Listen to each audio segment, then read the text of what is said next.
Okay, so the activity, somebody gives me a 1 minute, a topic, and I have to talk about it for 1 minute without any verbal baggage. No, no, I can't pause for longer than a reasonable amount of time. Reasonable is a few seconds. If it's not applicable to the sentence that I'm saying, yes. So if I pause, I'm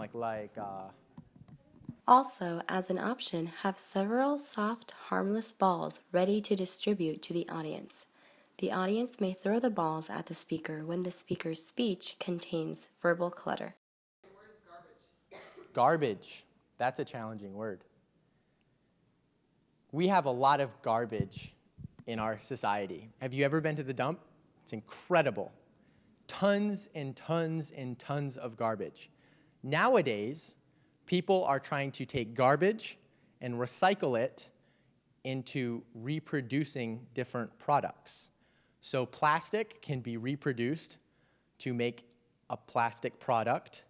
We have metal that can be reproduced into ships and all sorts of metal products.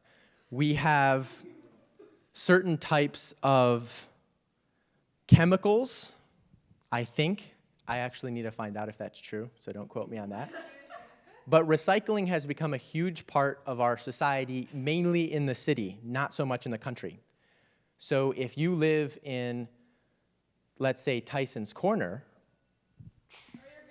Your topic is battery. Battery. Your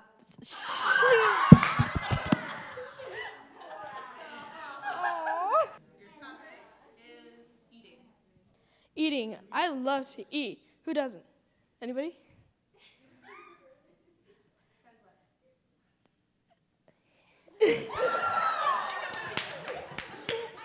Miss. Your word is island. My word is island, which is actually a great word because it's fun to say.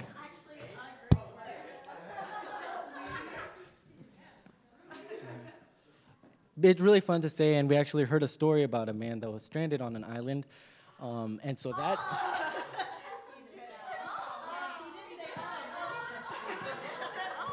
Okay, ready?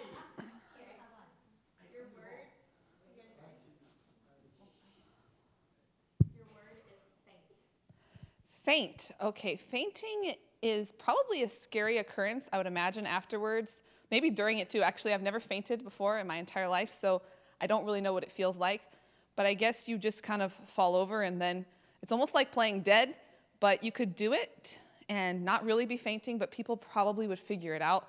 Supposedly, they have these things that they can do, like if you think somebody's fainted and you think they really haven't fainted, I have a tip for you. Take a pen and put it right here between their fingers and just squeeze their fingers together. And guess what? It hurts, and they're bound to flinch or do something. The other thing you can do is take your knuckles and rub it right here, and they just can't bear it. So if you think somebody is just trying to milk it up for all it's worth, they've just like passed out, and you're like, they haven't passed out. They're just trying. I've never fainted, like I said, so I don't really know what it feels like, but I guess everything just goes black. I've known people that have fainted, or somewhat fainted. My brother recently kind of fainted at work, and I thought it was an April Fool's joke because it was April Fool's Day. All right, your word is thunder. My word is thunder. When I was little, we used to go to my grandparents' ranch, and my cousin and I would sleep in this little room in the back of the house. And I really didn't like the room because it smelled really weird. So